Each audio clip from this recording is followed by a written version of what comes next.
बहुत लंबी सूची थी। बड़ी संख्या में नेता हैं, अनुभवी नेता जो आज पार्टी में शामिल हो रहे हैं। सबका नाम लेना संभव नहीं था। कुछ साथी यहाँ बैठे हैं, कुछ साथी दूसरे हॉल में भी बैठे हैं। मैं सभी साथियों का जो आज समाजवादी पार्टी में शामिल हो रहे हैं, मैं एक एक साथी का बहुत बहुत धन्यवाद और आभार प्रकट करता हूं। जो मुख्य रूप से हमारे साथ बैठे हैं, पूर्व सांसद रहे, पूर्व मंत्री रहे, राजपाल सैनी जी, मैं इनके साथ बड़ी संख्या में साथी हैं, उनका स्वागत करता हूं। काजल निषाद जी और इनके साथ भी बड़ी संख्या में इनके समाज के लोग, इनसे जुड़े हुए लोग, इनसे प्रभावित लोग, और न केवल यहाँ पर जो कम संख्या में आए हैं, लेकिन बड़ी संख्या में जहाँ जहाँ इनका कार्य क्षेत्र है वहाँ पार्टी में शामिल हो रहे हैं। मैं उन सभी साथियों का बहुत बहुत स्वागत और बधाई देता हूँ। सबसे बड़ी उपलब्धि और सबसे बड़ा धन्यवाद हम अपने बगल में बैठे पंचायती निरंजन अखाड़ा के महामंडलेश्वर, जिनके आने से खुशी भी है, और समाजवादी पार्टी में बड़े पैमाने पर साधु संत भी प्रभावित होकर के जुड़ रहे हैं। ऐसे सन्यासी का मैं बहुत बहुत स्वागत करता हूं। आदरणीय महामंडलेश्वर बालयोगी आचार्य श्री स्वामी सत्यात्मानंद जी का मैं बहुत बहुत स्वागत करता हूं। ये अकेले नहीं हैं, इनके साथ बड़ी संख्या में लोग जुड़ रहे हैं। मैं सभी लोगों का बहुत बहुत आभारी और स्वागत करता हूं। और भी साथी जिनका नाम नहीं ले पा रहा हूं, बाराबंकी के हमारे कई चेयरमैन हैं, दूसरी पार्टी के हैं, जो राकेश वर्मा जी के साथ आए हैं। मैं उन सब का स्वागत करता हूं, बहुत बहुत बधाई देता हूं। तूफानी निषाद जी, जो बहुत अनुभवी नेता रहे हैं, कांग्रेस पार्टी में लगातार काम करते रहे, जोड़ने का प्रयास किया उन्होंने, जोड़े भी लोग, और आज समाजवादी पार्टी में शामिल हो रहे हैं। जितेंद्र विधायक जी, पूर्व विधायक चंदौली चकिया से हैं।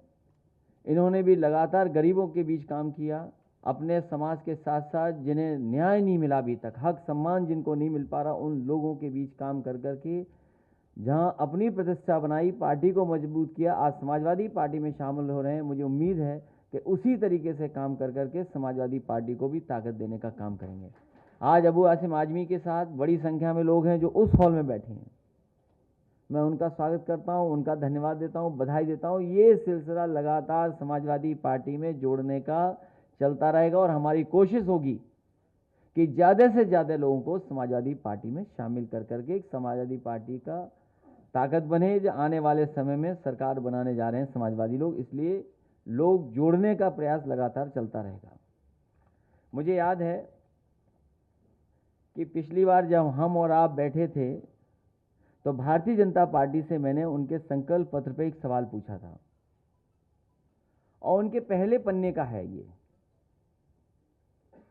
इतने वर्षों के बाद, सरकार में रहने के बाद, दिल्ली और उत्तर प्रदेश की सरकार होने के बावजूद भी सबसे ज्यादा संकट में अगर कोई है तो वो हमारा किसान है, अन्नदाता है, जो हमें रोटी देता है, जो हमें पहनने के लिए कपड़े देता है। आज सबसे ज्यादा दुखी वही किसान है। और अगर विकास के लिए जमीन चाहिए तब भी हमारा किसान ही जमीन दे रहा है, और जहां उसको सही तरीके से योजना के बारे में समझा दिया जाता है, हमारे देश का किसान कभी भी विकास के खिलाफ नहीं है, तरक्की के खिलाफ नहीं है। बड़े से बड़े प्रोजेक्ट देश में बने हैं, किसानों ने अपनी कीमती जमीन दे दी। लेकिन आज भारतीय जनता पार्टी के सामने लगातार हमारे ये किसान आंदोलन करने वाले लोग लगातार आंदोलन कर रहे हैं। पिछले कई वर्षों से लगातार उनसे अपनी मांग रख रहे हैं, तरह तरह का तरीका अपनाया कि सरकार जाग जाए, सरकार तक बात पहुंच जाए। किसान कल्याण समिति बनाकर के लगातार संघर्ष छेड़ा। मैं दोनों लोगों को, बबली गुर्जर को और सतीश राठी को बधाई देता हूं। उनके साथ बहुत सारे किसान हैं जो लगातार इसके लिए लड़ रहे हैं। मैंने भरोसा दिलाता हूं कि इस सरकार ने किसानों के साथ अन्याय किया है, पीड़न किया है, ज़मीनें भी छीन ली हैं और ऐसे काले कानून ले आए हैं कि समय आने पर किसानों के खेत की मेड़ टूट जाएगी और उनकी ज़मीन भी कब्जा कर लेगी सरकार। हम आपको भरोसा दिलाते हैं जब कभी समाजवादियों को मौका मिलेगा तो आपके साथ न्याय होगा। और जिस तरीके से समाजवादी पार्टी ने हमेशा सर्किल रेट बढ़ा करके और 4 गुना मुआवजा दिया है, उसी तरह की व्यवस्था के लिए आपका सहयोग करने का काम समाजवादी लोग करेंगे आने वाले समय में। पहले पन्ने पर भारतीय जनता पार्टी ने लिखा था कि 2022 तक उत्तर प्रदेश के किसानों की कृषि आमदनी को दोगुना करने के लिए एक विस्तृत रोड मैप तैयार किया जाएगा। और मंचों से ये कहा, प्रधानमंत्री जी से लेकर के भारतीय जनता पार्टी के सभी नेताओं ने, कि 2022 तक हम किसान की आय को दोगुना कर देंगे। उत्तर प्रदेश का किसान, उत्तर प्रदेश की जनता भारतीय जनता पार्टी से जानना चाहती है जनता कि आखिरकार आज किसान की आय क्या है। आज जो महंगाई बढ़ गई है, जो कीटनाशक दवाइयां महंगी हैं और लगातार महंगाई को बढ़ा रहे हो, आज किसानों की आय क्या है। और 2022 तक वादा किया था किसानों की आय दोगुनी कब हो जाएगी। ये तो पहले पन्ने की बात थी। दूध को लेकर भी उन्होंने बहुत विस्तृत न जाने कितनी जानकारी दी है कि डेयरी प्रोडक्ट्स और मिल्क को लेकर के बड़े पैमाने पर योजनाएं तैयार होंगी। राष्ट्रीय डेयरी विकास बोर्ड की सहायता से हर जिले में 4 जिलों में समूह में एक संपूर्ण मिल्क प्रोसेसिंग डेयरी की स्थापना की जाएगी। समाजवादी सरकार थी तो 2 अमूल के बड़े बड़े प्लांट लगे थे जिनके 5 लाख लीटर प्रतिदिन का प्रोक्योरमेंट है। एक कानपुर देहात में, एक लखनऊ में अमूल का प्लांट लग गया था। इटावा में मदर डेयरी का नेताजी ने लगवाना शुरू किया था, उसको पूरा करने का काम पिछली सरकार में, समाजवादी सरकार में हुआ। 15 लाख के अलावा जो उत्तर प्रदेश की अमूल से पुरानी है पराग, उसमें भी हजारों करोड़ रुपया लगा करके उसको भी पटरी पे लाने का काम किया था। आज हम जानना चाहते हैं भारतीय जनता पार्टी से, उनके ही घोषणा पत्र से, उन्हीं के संकल्प पत्र से दूसरा सवाल कि उनके तो गुजरात से संबंध अच्छे हैं, गुजरात से संबंध अच्छे हैं तो आखिरकार अमूल का प्लांट वही जो समाजवादियों ने लगाए थे वही लगे हैं, आखिरकार वो नए प्लांट क्यों नहीं लाए 4.5 साल में? उनको किसने रोका था? और समाजवादी सरकार चली गई, जो उत्तर प्रदेश में अमूल के प्लांट लगे हैं वहां उत्तर प्रदेश के किसानों का दूध नहीं लिया जा रहा है। उत्तर प्रदेश में जो अमूल के डेयरी प्लांट लगे हैं उसमें उत्तर प्रदेश के किसानों का दूध नहीं लिया जा रहा, उनका प्रोक्योरमेंट नहीं किया जा रहा है, वो भी दूध गुजरात से ला करके अमूल के प्लांटों में दिया जा रहा है। जब गुजरात से आप ला सकते हैं, हमारे किसानों का क्यों नहीं ले रहे हैं आप? और आज भी हजारों करोड़, यहां वेस्टर्न यूपी के लोग बैठे हैं, हमारे प्रमोद त्यागी जी जिलाध्यक्ष बैठे मुजफ्फरनगर के, राजपाल सैनी जी पूर्व मंत्री रहे, और लोग भी हैं, वो जानते होंगे पूरे उत्तर प्रदेश के किसानों का बकाया आज है गन्ने का। सरकार कहती हमने भुगतान किया है, सवाल भुगतान का नहीं है, सवाल बकाया का है। इसलिए इन सवालों को यहीं छोड़ता हूं मैं। अभी लगातार हम और आप मिलते रहेंगे। पहले सवाल का जवाब नहीं मिला क्योंकि मुख्यमंत्री जी किसी और भाषा को जानते हैं, उनके कानों तक किसानों की भाषा नहीं पहुंचती, किसानों की पुकार नहीं पहुंचती। उन्हें तो चुनाव को दूसरी तरफ लेना आना है। मैं तो केवल एक ही कहूंगा बात, भारतीय जनता पार्टी के मुख्यमंत्री जी को अपनी भाषा पर संतुलन रखना चाहिए। कल मैंने इंटरव्यू सुना है, हमारा आपका मुद्दों पर झगड़ा हो सकता है, लेकिन अगर हमारे पिताजी के लिए कुछ कह रहे हो तो तैयार रहना, अपने आपके पिताजी के लिए भी मैं कुछ कह दूंगा। इसलिए मुख्यमंत्री जी अपनी भाषा का संतुलन रखें, और जिनका आप स्वागत कर रहे हो उनको आपने लूटा है पूरा का पूरा लोकतंत्र। जिला पंचायत अध्यक्ष और ब्लॉक प्रमुख का स्वागत कर रहे हैं आप, उन लोगों का स्वागत कर रहे हैं जहां पर अपमानित हुई थी बहनें हमारी, उनके कपड़े छीन लिए गए थे ब्लॉक प्रमुख बनने के लिए, जिला पंचायत अध्यक्ष बनने के लिए खुलेआम पैसा दिया गया, आप उनका स्वागत कर रहे हैं। इससे बड़ा पाप लोकतंत्र में कोई नहीं कर सकता। मैं प्रेस के लोगों का बहुत बहुत धन्यवाद देना चाहता हूं और उम्मीद है कि ये 2 सवाल पूछे गए हैं किसान को लेकर के और किसान के डेयरी प्रोडक्ट्स को लेकर के, शायद सरकार इनका जवाब देगी।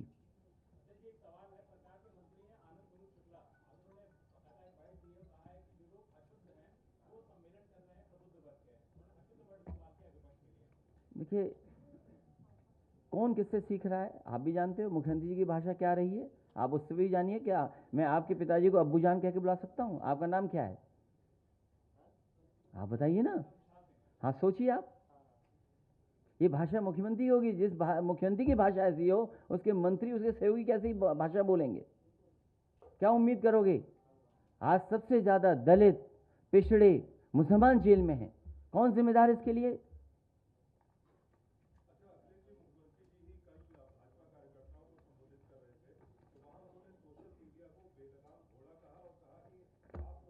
आप सोच लीजिए, अगर आप सच दिखाने लगे तो आप भी बेलगाम घोड़े बोले जाओगे।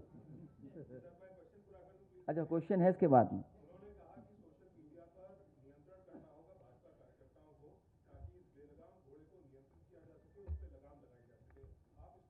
2014-2017 का चुनाव सोशल मीडिया पे सबसे ज़्यादा अफवाह, सबसे ज़्यादा गुमराह, सबसे ज़्यादा फर्जी फेक वीडियोस, ऑडियोज, फर्जी काम करने का काम भारतीय जनता पार्टी ने किया। आज जनता जब जागरूक हो गई है, जब इंटरनेट के पेनिट्रेशन गांव तक पहुंच गया है, 4G का अगर किसी ने नेटवर्क सबसे ज़्यादा उत्तर प्रदेश में बढ़ाया था तो समाजवादी सरकार ने बढ़ाया था, जिसकी वजह से गांव गांव आज इंटरनेट पहुंच गया। तो आज जब हर आदमी सच बोल सकता है, आपका जवाब दे सकता है, तो सरकार घबरा रही है, डर रही है। चुनाव आने दीजिए, जो संख्या मैंने बताई है वही संख्या उत्तर प्रदेश में समाजवादी पार्टी और उसके सहयोगी दल जीत करके आएंगे।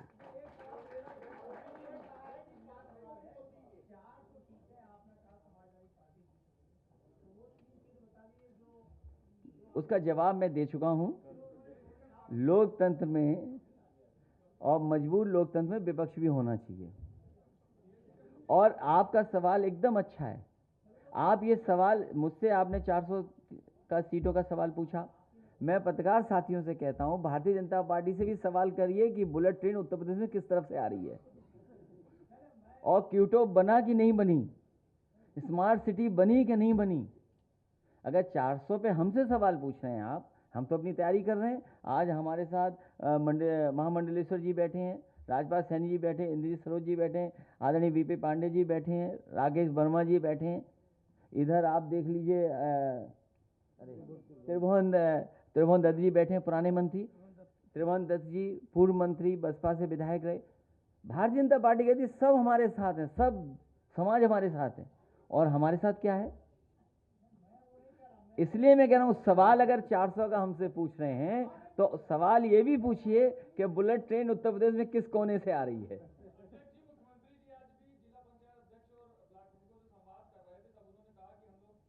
उन लोगों को खर्चा दे रहे होंगे, जो खर्च हो गया उसके लिए खर्चा दे रहे होंगे।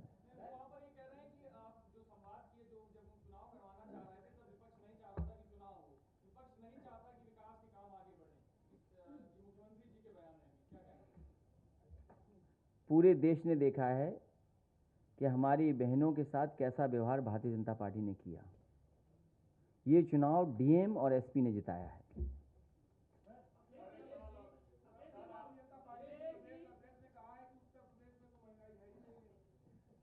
उनका जवाब हमारे प्रदेश के अध्यक्ष नरेश उत्तम जी देंगे।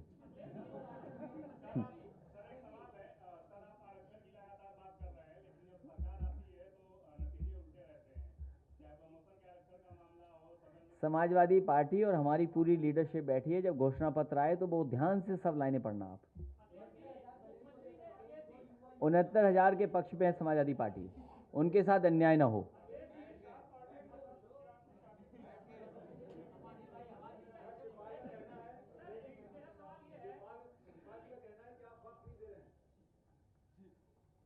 मेरी तो बात होती है, आपने क्यों नहीं सुना इस बात को? तुम भी उस कंपनी से संपर्क कर लो जो जासूसी करती है, तो जानकारी मिल जाएगी आपको। मैं चाहूँगा दोबारा गाना वो बजाएं थोड़ा सा आगे करके और लाउड पूरा वॉल्यूम पर। अच्छा, और मैं अकाली दल आदरणीय राष्ट्रीय अध्यक्ष जी अकाली दल के प्रदेश श्री अध्यक्ष जी देवेंद्र हैं। सिंह खालसा साहब, हाँ, आप बोल दीजिए। श्री देवेंद्र सिंह आप पूछिए खालसा सवाल। साहब द्वारा माननीय राष्ट्रीय अध्यक्ष जी को तलवार भेंट की जा रही है। हाँ, इनका सवाल ले लें अनिल का। आप यहीं से आ जाना। आप हाँ सब अभी रुक जाना है, गाना रुक जाइए अभी, लेकिन आप गाना सुन कर जाइए। मैं नौजवान साथी का और जिन्होंने किताब विमोचन अनावरण कराया, मैं उन सब का बहुत बहुत धन्यवाद देना चाहता हूँ।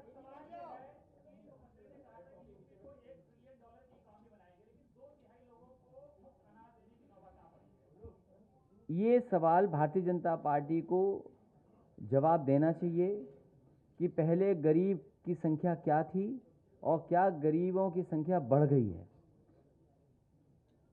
क्या लगातार इनकी सरकार में गरीबी बढ़ी है कि नहीं बढ़ी, ये जवाब भारतीय जनता पार्टी को देना चाहिए।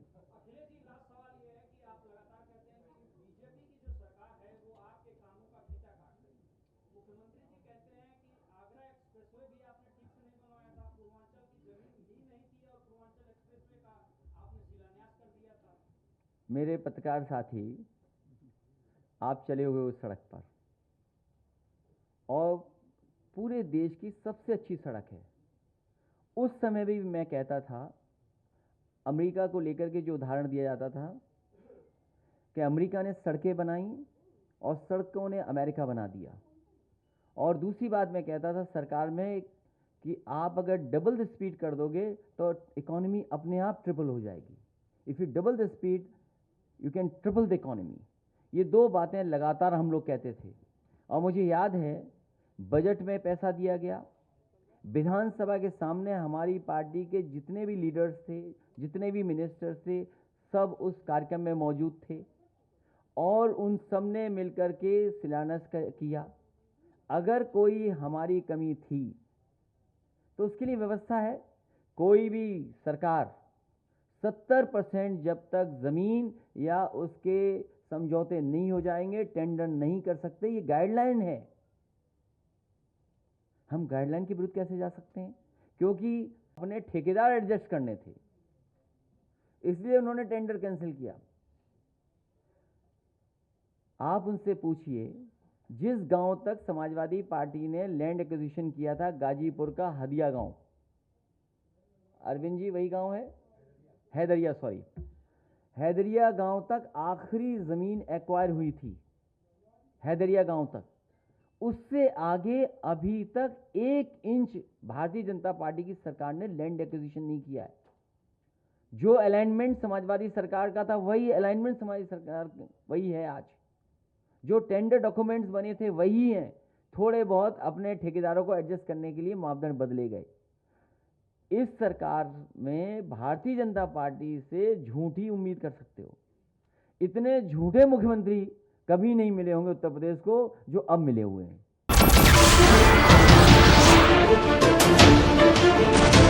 नमस्कार, मैं हूं मानक गुप्ता। अगर आपको हमारा ये वीडियो पसंद आया हो तो इसे लाइक और शेयर जरूर करें, और हां, हमें सब्सक्राइब और फॉलो करना ना भूलें ताकि आप देश और दुनिया की कोई खबर मिस ना करें। तो जुड़े रहिए हमारे साथ और देखते रहिए न्यूज़ 24।